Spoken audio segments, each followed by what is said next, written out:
క్రీస్తు ప్రభువా నీ ప్రశస్తమైనటువంటి నామాన్ని ఉదయకాల ఆరాధనలో నామాన్ని హెచ్చిస్తూ గణపరిస్తూ మహిమపరుస్తూ ప్రభువా నీ శ్రేష్టమైనటువంటి దైవిక వాక్కును వాక్యపు వెలుగులోనికి మేము ప్రయాణిస్తూ ఉండగా భయముతో భక్తితో మహాదేవుడైన యేసును చూస్తూ ప్రభువా బలమైన లోతైన విశ్వాసంలో మరొక పర్యాయము సంఘమంతా సగబిడ్డలందరూ కూడా క్రీస్తుకు అంకితమవుతూ క్రీస్తు అడుగుజాడల్లో నడుస్తూ మీ రాజ్యాన్ని కట్టబడే ఒక గొప్ప సైన్య సమూహము వలె ప్రియబిడ్డలను దీవిస్తూ మా అందరి ద్వారా మీరే ఘనత మహిమ ప్రభావములు పొందగలరంటూ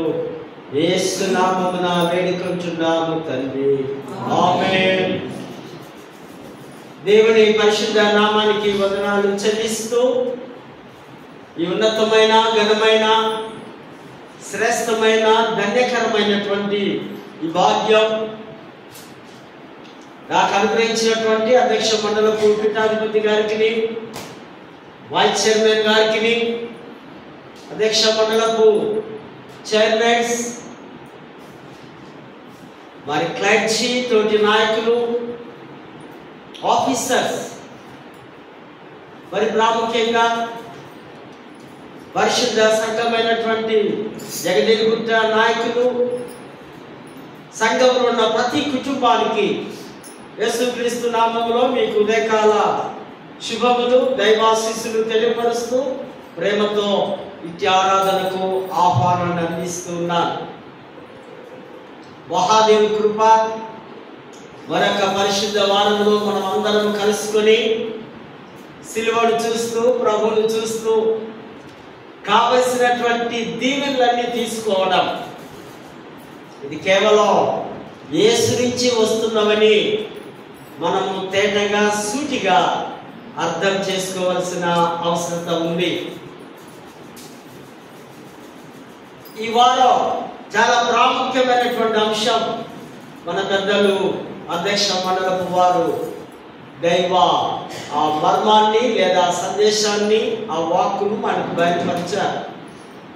బహుళత్వము సంపూర్ణమైన వారి మానవాళి మరియు విశ్వాసమును కనుగొనుట, plurality, common humanity and faith sharing. చాలా ప్రాముఖ్యమైన మాటలు మనకి ఇందులో కనిపిస్తున్నాయి. విశ్వాసాన్ని పంచుకోవాలి. ఈ బహుమత ఆ యొక్క లోకంలో ఈ యొక్క సమాజంలో క్రైస్తవ విశ్వాసులుగా మన యొక్క షేరింగ్, మన ఫెయిత్ ఏ విధంగా ఉండాలో లేఖన భాగాలు మనకు తెలియపరుస్తూ ఉంటున్నాయి.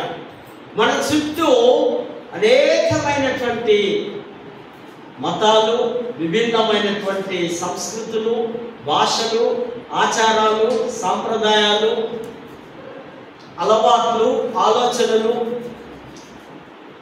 రకరకాలైనటువంటి వారి మధ్యలో మన క్రైస్తవుల యొక్క ఉనికి, మన క్రైస్తవుల యొక్క ఆ యొక్క కదలిక, ఏ విధంగా వారు ప్రత్యేకించబడ్డ విశ్వాస జనాంగముగా ఉన్నారు అన్నది ప్రాముఖ్యంగా ఇక్కడ మనము గుర్తించగలం.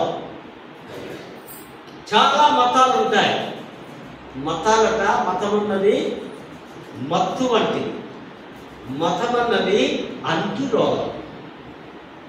ఈ మతాలతో ఈ దేవుడు చుట్టుకొని ఉన్నాడు, ఈ మతాలతో మనుషులు చుట్టుకొని ఉన్నారు, ఈ మతాలతో సంఘాలు ఏర్పడుతున్నాయి. కానీ ఈ మతాలన్నీ కూడా ఏకైక దేవుడైన యేసును మాత్రమే గుర్తించాలి. అన్ని మతాలు లేదా అన్ని మతాల వారు గమ్యాన్ని చేరలేదు. ఒకే ఒక గమ్యం ఉంది, అదే క్రీస్తు మార్గం.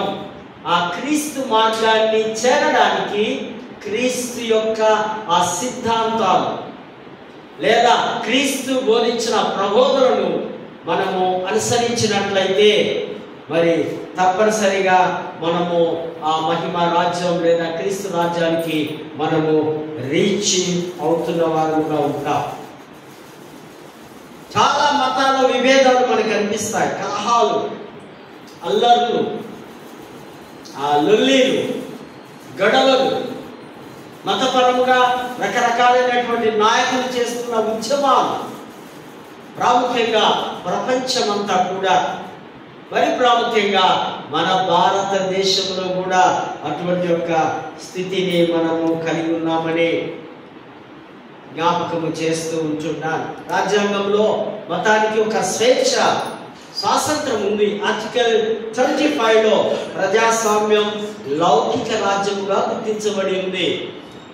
లౌకిక రాజ్యంలో ఏ మతస్థులు ఎవరెవరు వారి ఇష్ట దేవుళ్ళను వారు ఆరాధన చేసుకోవచ్చని ఒక చట్టము భారతదేశం మనకు కనిపిస్తూ ఉంది.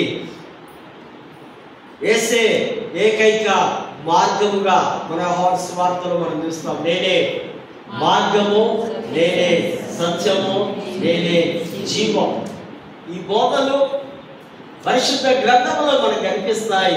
ఈ బోధలు వాస్తవమని ప్రపంచమంతా మనకు తెలియపరుస్తూ ఉంది. కామన్ కమ్యూనిటీ, సమాజంలో అందరి యొక్క అంగీకారం, సమాజంతో కలిసి వారితో ఉండాలని, వారంతా ఏకత్వముగా ఉండాలని, ఏక మనసుతో ఉండాలని, ఈ యొక్క ఆ సమాజాన్ని గురించి మరి యొక్క మానవత్వం గురించి ఒక మాటని ఇక్కడ మనం చూస్తున్నాం. మత విశ్వాసము ఇతరులతో పంచుకోవడం,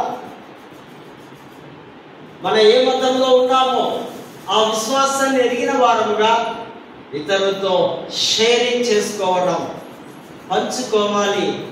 మనం ఏది నేర్చుకున్నామో, ఏది అనుభవిస్తున్నామో, ఏది ఉనికి కలిగి ఉన్నామో వాటిని లోకానికి ప్రచురణపరచాలని దేవుడి వాక్యము సెలవిస్తుంది. బహుళత్వంలో, ఈ బహుళ సమాజంలో మనకంటూ మన విశ్వాసాన్ని బయలుపరచుకోవలసిన అవసరత ఉంది. ఫెయిత్ షేరింగ్ క్రైస్తవ మిషన్లో ఒక భాగముగా ఉంది. ఫెయిత్ షేరింగ్ క్రిస్టియన్ మినిస్ట్రీలో ఇదొక వంతుగా, ఇదొక కర్తవ్యముగా మనము అనేకులకు తెలియపరచవలసిన అవసరత ఉంది. బహుళత్వంలో ఏకత్వముగా మనము మన విశ్వాసాన్ని చాటి సమాజానికి పంచుకోవాలని ఇక్కడ లేఖన భాగాలు మాట్లాడుతున్నాయి. మరి చదవబడినటువంటి ఆ పాఠ్య భాగాల్లో మనం చూస్తే మనకందరికి బాగా తెలిసిన వ్యక్తి యోనా. యోనా అంటే తెలుగులో అన్నారు గువ్వ. యోనా ఒక చిన్న ప్రవక్త. యోనా చాలా మత పిచ్చి కలిగిన వాడు. చాలా ఆ మతం అంటే, ఆ యూదులంటే చాలా ఇష్టమైనటువంటి వాడు. కొంతమంది ప్రాంతీయ విభేదాలు ఉంటాయి, మత విభేదాలు ఉంటాయి, కుల విభేదాలు ఉంటాయి. ఒక్కొక్కరికి ఒక్కొక్క కనపడగానే ఇది మావాడు, మా ప్రాంతం వాడు అన్నట్టుగా. యోనా ఇజ్రాయెల్ ప్రజలకు మాత్రమే, ఇజ్రాయెల్ ప్రజలకు మాత్రమే యెహోవా దేవుడు దేవుడంటూ, మరొకరికి అన్యులు కానీ దేవుడు కాదని చాలా సూటిగా ఇజ్రాయెల్ ప్రజల గురించి ఆయన ప్రవచించే ప్రవక్తగా మనం చూస్తాం. బీసీ క్రీస్తు పూర్వం 760 సంవత్సరంలో ఈయన ఆ ప్రవక్తగా ఎంపిక చేయబడి అనేక రాజుల మధ్యలో, ప్రాముఖ్యంగా 2వ యెరోబాము ఉత్తర రాజ్యానికి ఆయన రాజుగా ఉన్నాడు. ఆ రాజ్యంలో ఆయన రాజుగా ఉన్నప్పుడు ఆ ప్రాంతాన్ని ఈయన ఒక ప్రవక్తగా ప్రవచిస్తూ ఉన్నటువంటి సందర్భాన్ని ఇక్కడ మనం చూస్తున్నాం. నినేవే పట్టణం అదొక క్యాపిటల్ సిటీ. అష్షూరు రాజులు, అష్షూరు ప్రాంతంలో ఇది చాలా బలమైనటువంటి, చాలా అన్ని విధాలుగా చాలా గొప్పగా దీవించబడినటువంటి దేశముగా, రాజ్యముగా మరి నినేవే పట్టణంలో ఉంది. కానీ అక్కడ పట్టణ నివాసులందరూ కూడా విగ్రహారాధనలో, మరి శోధనలో, పాపములో, శాపంలో పడిపోతున్నప్పుడు దేవుడు వారిని ప్రేమించి, ఇదిగో యోనా, నీ వెళ్ళి వారికి గద్దించు, వారికి సూటిగా చెప్పు, నీవు దేవుని వైపు తిరగకపోతే, మీ పాపాలు విడిచిపెట్టకపోతే, మీరు యెహోవా ఇస్తున్నటువంటి రక్షణను, ఆ దయ, కరుణ, ఆ జాలిని, ఆ ప్రేమను ఆస్వాదించకపోతే 40 డేస్లో, 40 దినాల్లో మీ దేశాన్ని, మిమ్ములను యెహోవా దేవుడు నాశనం చేస్తాడని చెప్పు. నీవు వెళ్ళు అన్నప్పుడు యోనా దేవుని మాటను తృణీకరించడం, దేవుడి మాటను అంగీకరించకపోవడం, దేవుని మాటకు విధేయుడు కాకపోవడం కారణం ఒకటే. క్రీస్తు పూర్వం 722లో అష్షూరు వారు వచ్చి ఇజ్రాయేలు వారిని, ఉత్తర రాజ్యాన్ని నాశనం చేసి వారందరినీ బందీలుగా చెరలోనికి తీసుకుని వెళ్ళారు. అది యోనాకు హృదయంలో నాటుకుపోయి ఉంది. భద్రశత్రువులైనటువంటి ఆ నినేవే, ఆ అష్షూరు వారి వద్దకు వెళ్ళి మళ్ళీ నేను ప్రవచించాలా, మళ్ళీ దేవుని యొక్క ప్రేమను వారికి చాటించాలా అంటూ ఆయన స్వార్థపూరితంగా, ఆయన నాకు ఇష్టం లేదు, నేను వెళ్ళను అని సింపుల్గా దేవుని యొక్క మాటకు అవిధేయుడైపోయి, నినేవేకు వెళ్ళు, ఆ ఇప్పే నుంచి ఆ పడవ ఓడ మార్గంలో వెళ్ళమంటే ఎక్కడికి వెళ్తున్నాడు ఆయన? ఆపోజిట్గా తర్షీసుకు వెళ్తున్నాడు. టికెట్ కొనుక్కొని అక్కడికి వెళ్ళి అక్కడ మంచిగా ఆ ఓడలో ఆయన నిద్రిస్తూ ఉన్నాడు. దిగులు లేదు, భయం లేదు. అమ్మో దేవుడు నన్ను చూస్తున్నాడని కదా. కొన్నిసార్లు మనం కూడా దేవుడు నన్ను చూడడం లేదు, దేవుడితో నాకు పని లేదు, దేవుడు ఈ సమయంలో నాతో లేడు అంటూ అనేక రకమైనటువంటి తెలుసో తెలియని పాపాలు, శాపాలు కూడా మనము చేస్తూ ఉంటాం. యెహోవా కనుదృష్టి ఎక్కడుందట? లోకమంతటా సంచరిస్తూ. నువ్వేం చేస్తున్నావు? ఏం ఆలోచిస్తున్నావు? ఏం ప్లాన్స్లో ఉన్నావు? ఏ విధంగా ఒకరిని పాడు చేయాలని చూస్తున్నావు? ఏ విధంగా ఒకరి ఆస్తిని నీవు వ్యర్థంగా, అన్యాయంగా సంపాదించాలని చూస్తున్నావా? యెహోవా కనుదృష్టి మంచి వారి మీద ఉంది, చెడ్డవారి మీద కూడా ఉంది అన్నట్టుగా లేఖన భాగాల్లో చూస్తున్నా. సుమతి గారు, మన జనరేటర్ ఉందా లేదా? ఖరాబ్ అయింది. నెక్స్ట్ ఇయర్ చేయించండి, లేకపోతే ఒక 10 సంవత్సరాల తర్వాత చేయించండి. వస్తువు పాడైతే వెంటనే కబీర్ దాస్ ఏమన్నాడు మీకు తెలుసు కదా, మంచి హిందూ. ఆజ్గా కామ్ అభీ కరో, కల్కా కామ్ ఆజ్గా. ఇట్లా మనము స్టైలర్ కూడా మైకర్ పట్టుకున్నది కూడా ఖరాబ్ అయింది, పక్కన పడేసినాం. రేపు మేము బస్ కార్డు వెళ్ళినప్పుడు మాకు ప్రాబ్లం అయింది కదా. వస్తువులను ఏదైతే మనం ఖరాబ్ అయినా మనుషులు ఏం చేస్తాం? హాస్పిటల్ పోమా? అయితే అనుకుంటే అంతే సంగతులు అవుతారు. వెంటనే చేయాలి, ఆ పనులు మనం నేర్చుకోవాలి. Okay, sorry. నెక్స్ట్ నాకు 2-3 రోజులు అవి చేసి అంత ప్రాపర్టీ రిజిస్టర్లో అన్ని అప్డేట్స్ ఉండాలి. రిజిస్టర్ చాలా కావాలి మనకు. పెద్ద పాస్టేట్ కదా, పాస్టేట్లో ప్రతిదీ కూడా ఏది కావాలో ఏది చూడాలనుకుంటే మనం అది కనిపించాలి. ఓకే, ఇక్కడ వీడియో అయిపోయింది. సర్లే, నువ్వేం చేస్తావు బాబు? అవుతుందా అది? ఏది మాత్రమే కదా ఆయన. సరేలే, చెప్పాలి బిడ్డ, అది ఎన్నప్పుడు ఏదేదో సరేలే, సారీ. రైట్, ఈయన హాయిగా రెస్ట్ తీసుకుంటున్నాడు, ఏం బాధ లేదు, దేవుడు చూడడం లేదు కదా. నాకేం ప్రాబ్లం లేదు అనుకుంటూ ఉంటే ఆ ఓడలో ఆ దేవుడు ఏం కలుగజేస్తున్నాడు? పెద్ద తుఫాను.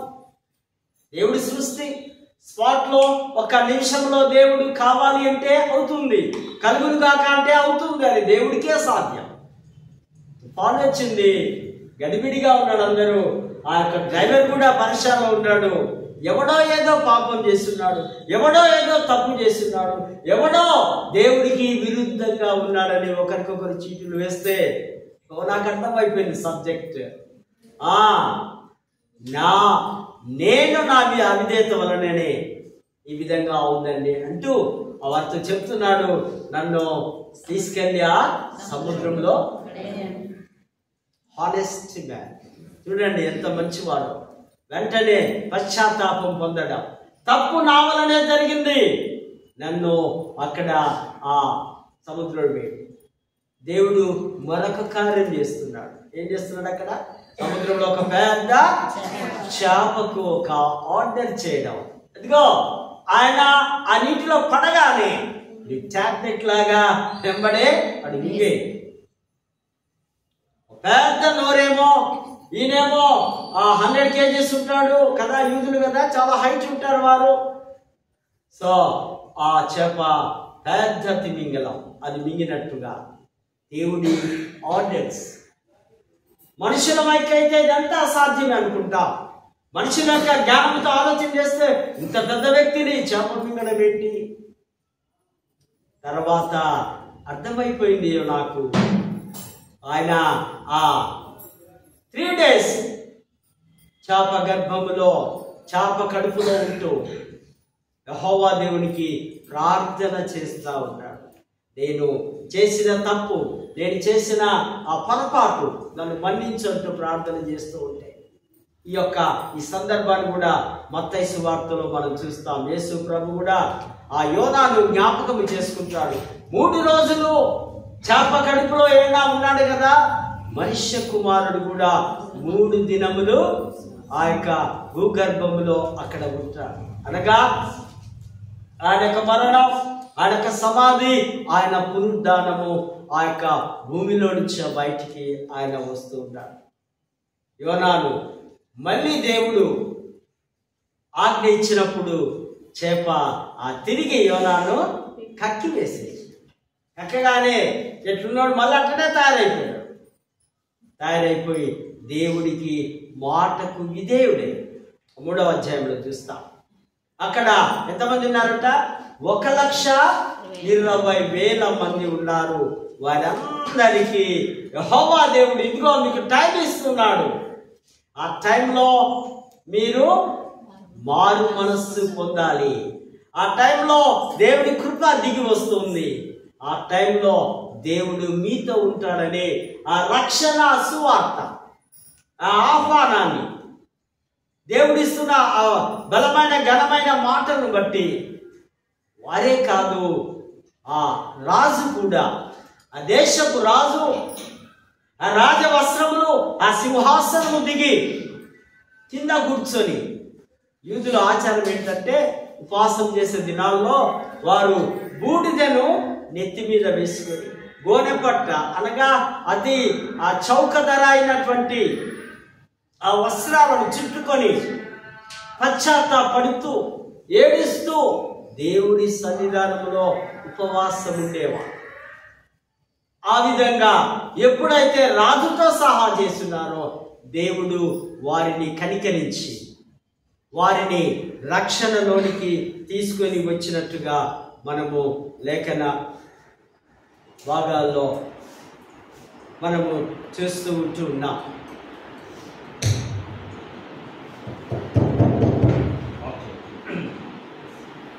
ఆ రాజు కూడా ఉపవాసం ఉండి తన దేశాన్ని ఆయన రక్షించినట్టుగా ఇక్కడ మనం చూస్తూ ఉంటున్నాం. నినేవే వారు ఇజ్రాయెలుకు ఆ భద్ర శత్రువులు, కానీ దేవుడి ఆజ్ఞ, దేవుడి కోరిక మేరకు ఆ యోనా వారికి శుభవార్తను ప్రకటించినట్టుగా మనము చూస్తున్నాం. 4వ అధ్యాయంలో యోనా ఆకు దేవుడు నేర్పినటువంటి ఒక పాఠం, ఆయన అలసిపోయి చాలా దూరంగా ఉన్నాడు.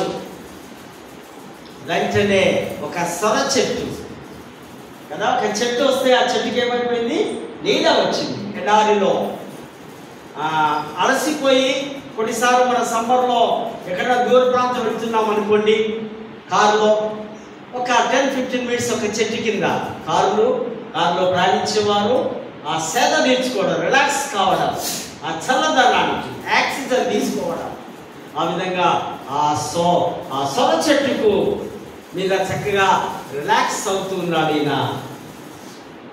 కొద్దిసేపు ఉన్న తర్వాత అది మళ్ళీ ఏమైపోయిందట, ఎండిపోయింది. దేవుడు కార్యాలు చూడండి.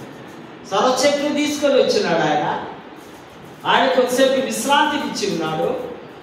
మళ్ళీ వెంటనే ఎండిపోయి వేడి గాలులు, సమ్మర్లో గాలులు వస్తూ ఉంటాయి, అప్పుడు మనకేమనిపిస్తున్నది, వేడి గాలులు. ఆ విధంగా వస్తుంటే ఈయన యోనా కోపముతో, ఎందుకు నన్ను బ్రతికిస్తున్నావు దేవా, ఇగో నన్ను చంపివేయచ్చు కదా, నాకు ఇంకెందుకు, నేను ఇక బ్రతుకుట కంటే చచ్చుట మేలు, నేను ఈ బాధలు పడలేను, నాకున్నట్టుగా ముందుగా నీడనిచ్చున్నావు, తర్వాత మళ్ళీ ఎండ వేడిని అనుభవిస్తున్నావు అంటే ప్రభు అంటున్నాడు, ఆ సొర చెట్టు విషయంలో ఇంత బాధపడితే 1,20,000 మంది నాశనం అవుతుంటే నాకెంత బాధ ఉండాలి యోనా.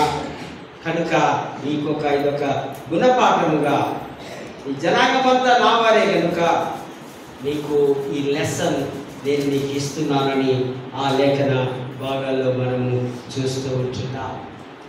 కనుక ఈ యోనా తర్వాత విధేయుడే, తర్వాత దేవుడు ఎక్కడికి వెళ్ళమంటే, ఏమి చేయమంటే అది చేయడానికి ఆయన పూనుకొని తన సేవను చేసినట్టుగా ఫస్ట్ లెసన్లో మనము చూస్తూ ఉన్నాం. మరి రెండవదిగా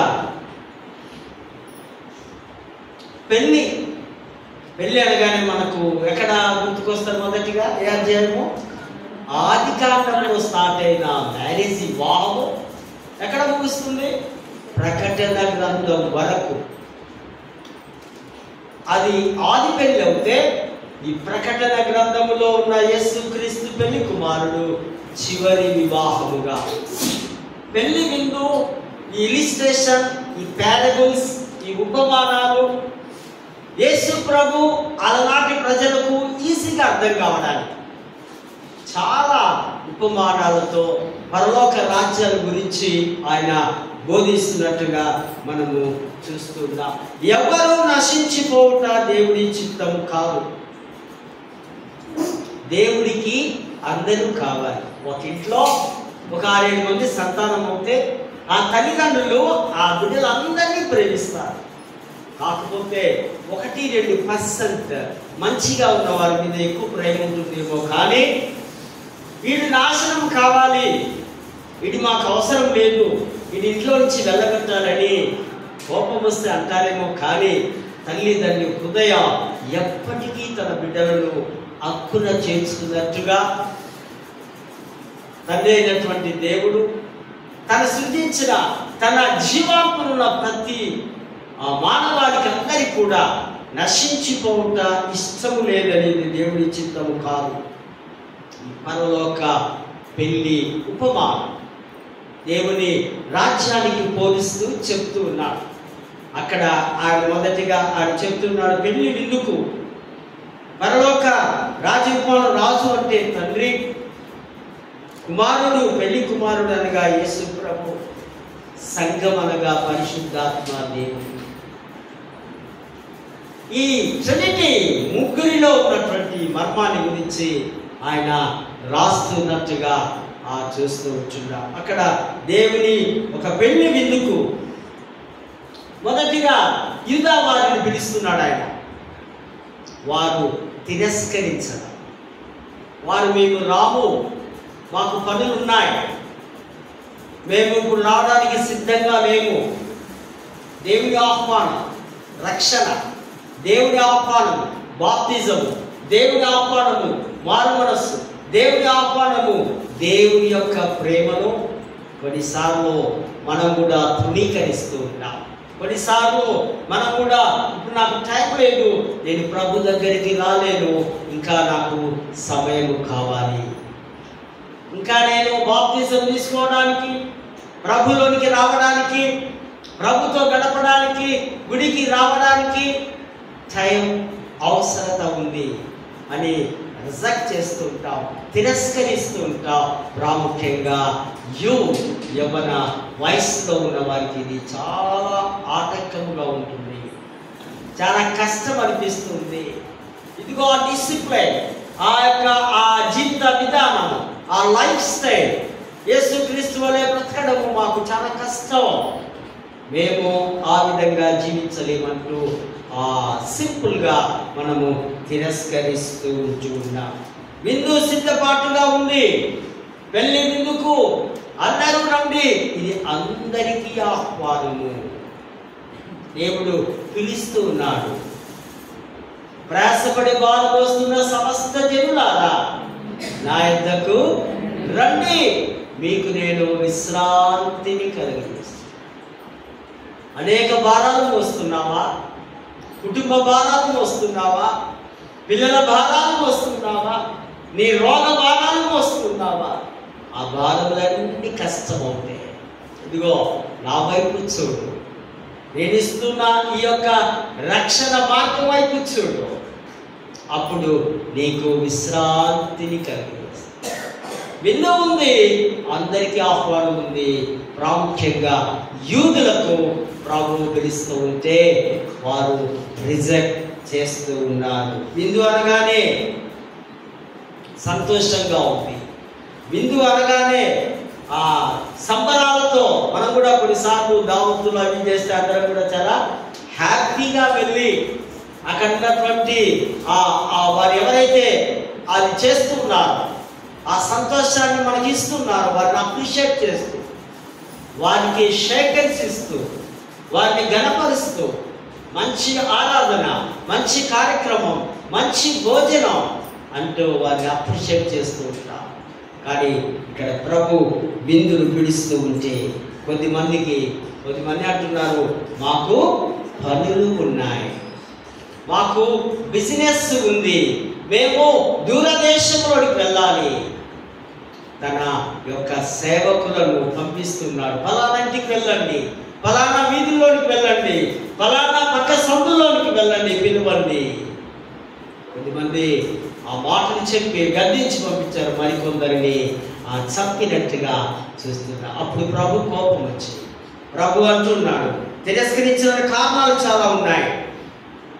వారు సొంత పనుల్లోనికి వెళుతున్నారు. ఆహ్వానాన్ని తిరస్కరిస్తున్న వారికి శిక్ష తప్పదు. ఆ శిక్ష ఎప్పుడు జరిగింది తెలుసా? క్రీస్తు శకం 70 సంవత్సరంలో టైటస్ అనే యొక్క రోమా చక్రవర్తి ద్వారా యెరూషలేము దేవాలయము కూల్చబడింది. నేటికి కూడా దేవాలయము లేదు. ఈ సెకండ్ కమింగ్ లో యేసు వస్తున్న సమయంలో ఆ దగ్గర వస్తున్నప్పుడు దేవాలయాన్ని కట్టడం స్టార్ట్ అవుతుంది. ప్రస్తుతం ముస్లిమ్స్ ఆధీనములో ఉంది. హేరోదు రాజు కట్టించిన దేవాలయాన్ని ఇప్పుడు హోలీ ల్యాండ్ లో మనం జస్ట్ అక్కడ ఇక్కడ చిన్న చిన్న గోడలు ఏదో చూడొచ్చునేమో, కానీ ప్రాముఖ్యమైన యెరూషలేము దేవాలయము క్రీస్తు శకం బాగా గుర్తుపెట్టుకోవాలి. 70 సంవత్సరంలో గ్రీకు రాజుల ద్వారా దాన్ని కూల్చివేయడం జరిగింది. యేసు ప్రభు యొక్క శిక్ష ఇక్కడ నెరవేర్చబడినట్టుగా ఇక్కడ మనము చూస్తూ ఉంటున్నాం. దేవుని ఆహ్వానము ఇది కృపతో కూడినది. జాతి, మత, కుల విభేదం తేడా లేకుండా అందరినీ పిలుస్తున్నాడు పెళ్లి కుమారుని విందుకు. మనమంతా ఒక దినం పెళ్లి కుమార్తె వలె మనము ప్రభువును మధ్యాకాశంలోనికి వెళ్ళి అక్కడ ఘనమైనటువంటి వివాహము జరగబోతూ ఉంది. అదే చివరి వివాహం. క్రీస్తుతో సంఘం కలిసి జరగబోతున్నటువంటి ఆ వివాహాన్ని ఇక్కడ మనము చూస్తూ ఉంటున్నాం. అదేవిధంగా మనము గమనించినట్లయితే సువార్తల ఆ పాఠంలో కూడా అనేకులు కూడా ఈ రక్షణ సువార్తను ప్రకటించాలి. పత్రికల పాఠంలో మనం చూస్తే ఆ ఫిలిప్పు అపోస్తల కార్యం 8:26 మనం గమనించినట్లయితే, ఫిలిప్పు అనే ఒక యవనస్తుడు, ఈయన సమరయ ప్రాంతంలో బాగా సేవ చేసి ఉన్నాడు. ఆది సంఘంలో 7 విశ్వాసులను భయంతో భక్తితో ఉన్న యవనస్తులను ఏర్పరచుకున్నట్టుగా అపోస్తలుల 6వ అధ్యాయంలో చూస్తాం. పరిచయం విస్తరిస్తూ ఉన్నప్పుడు ఈ యొక్క అపోస్తలులకు కష్టం అవుతుంది కనుకనే ఒక 6 దైవ భయం భక్తి కలిగిన వారు ఏర్పరచుకుని వారిలో ఫిలిప్పు ఒకడున్నాడు. ఫిలిప్పు మీద పరిశుద్ధాత్మ అభిషేకము శక్తి దిగి వచ్చి ఆయన సువార్తను ప్రకటిస్తూ ఆయన వెళుతూ ఉన్నట్టుగా మనము చూస్తూ ఉంటున్నాం. ఆయన వెళుతూ ఉన్నాడు.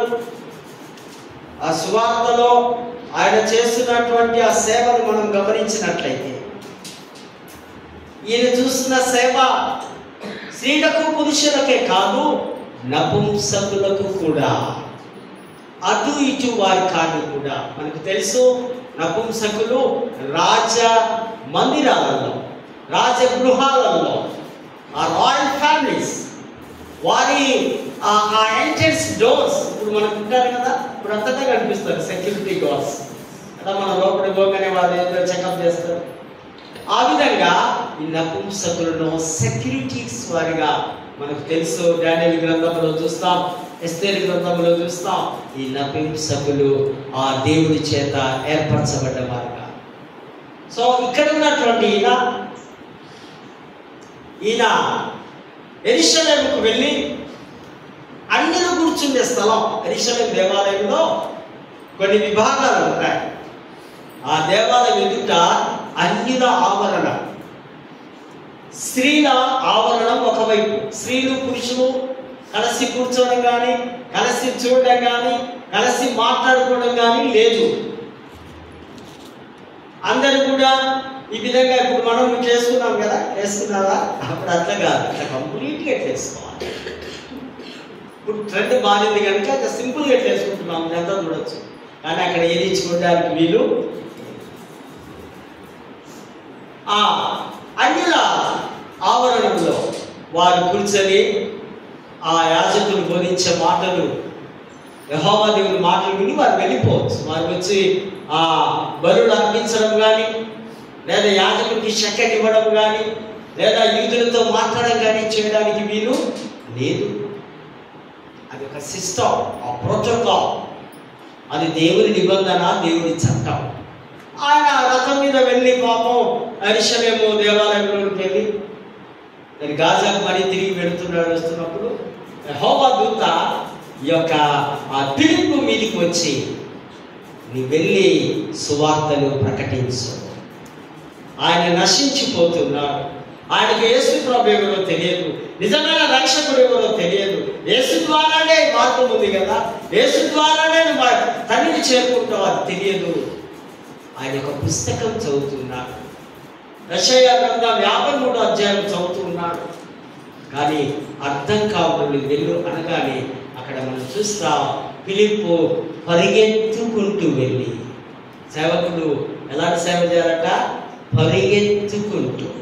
మళ్ళీ మిస్ అవుతాడేమో, మళ్ళీ మిస్ అవుతే నేను సువార్తను ప్రకటించలేనేమో అని నేటి సేవకులు పరిగెత్తు వెళ్ళే మనస్సు కలిగి ఉండాలి. దివారాత్రము సేవ చేస్తూ ఉండాలి, 24 hours సేవ చేస్తూ ఉండాలి. కారణం ఏంటంటే నీవు నేను దేవుడికి అంకితమైపోయాం, దేవుడికి కమిట్ అయిపోయాం, దేవుడి కొరకే బ్రతుకుతున్నాం. కనుక దేవుని యొక్క గుడ్ న్యూస్ అందరికీ ప్రకటించాలి. పరిగెత్తుకుంటూ వెళ్ళి అతన్ని ఆపి, ఇదిగో ఏం చదువుతున్నావు? నేను ఫలానా వ్యక్తిని అన్నప్పుడు ఆయన అంటున్నాడు, నువ్వు చదివేదేంటో నీకు అర్థమవుతుందా? అర్థం కాని చదువు వ్యర్థం కదా.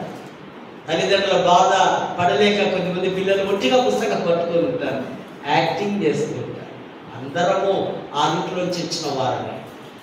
పరీక్షలు అనగానే చాలా స్పీడ్గా చదువుతుంటారు, కానీ వాడికి ఏం అర్థము కాదు. చదువు ఎప్పటికీ అర్థం చేసుకుంటూ చదవాలి. చదువు, ఆ సబ్జెక్ట్, ఆ లెసన్, ఆ బ్యాక్గ్రౌండ్ తెలిస్తే నువ్వు 10 పేపర్లు రాయగలవు. ఆ విధంగా లోతుగా చదవాలి. ఈయన చదివేది అర్థం కాలేదు, ప్రభు చెప్తాడు ఏం చదువుతున్నావు అంటే, ఎవరైనా నాకు దారి చూపిస్తే కదా, ఎవరైనా నాకు బోధిస్తే కదా నాకు అర్థమయ్యేది అనగానే వెంటనే ఆ రథం మీద కూర్చొని యేసు ప్రభు యొక్క ఆ జనన మరణ పునరుద్ధాన ఆయన యొక్క మహా వ్యక్తిత్వాన్ని, ఆయన లక్షణాన్ని బోధించినప్పుడు వెంటనే ఆయన సంతోషించి క్రీస్తును అంగీకరించి వెంటనే అంటున్నాడు, నాకు బాప్తిసం ఇవ్వండి. స్పాట్లో వారు మనసు, స్పాట్లో బాప్తిజం, స్పాట్లో రక్షణ. ఇక్కడ ఆయన బ్రతకడానికి లేదా కొంతకాలం టైం తీసుకోలేదు సేవకుడు. వెంటనే అక్కడ నీరు కనిపించింది, నాకు నీటిలో బాప్తిసం. ప్రేమైనటువంటి వారు దేవుడి ఆ ప్రేమ, దేవుడి యొక్క రక్షణ, దేవుడి యొక్క కృప వారి మీద ఉంది కనుక మరి వెంటనే ఆయన బాప్తిజానికి సిద్ధపడ్డట్టుగా మనము చూస్తూ ఉంటున్నాం. కనుక ఈ ఈ సమాజంలో, బహుళత్వంలో, ఈ యొక్క అనేకుల మధ్యలో నీవు నేను దేవుని సత్తుగా, నీవు నేను దేవుని వాక్యముగా మనము అనేకులకు ప్రకటించవలసిన responsibility. It's a great responsibility, it's a great commission.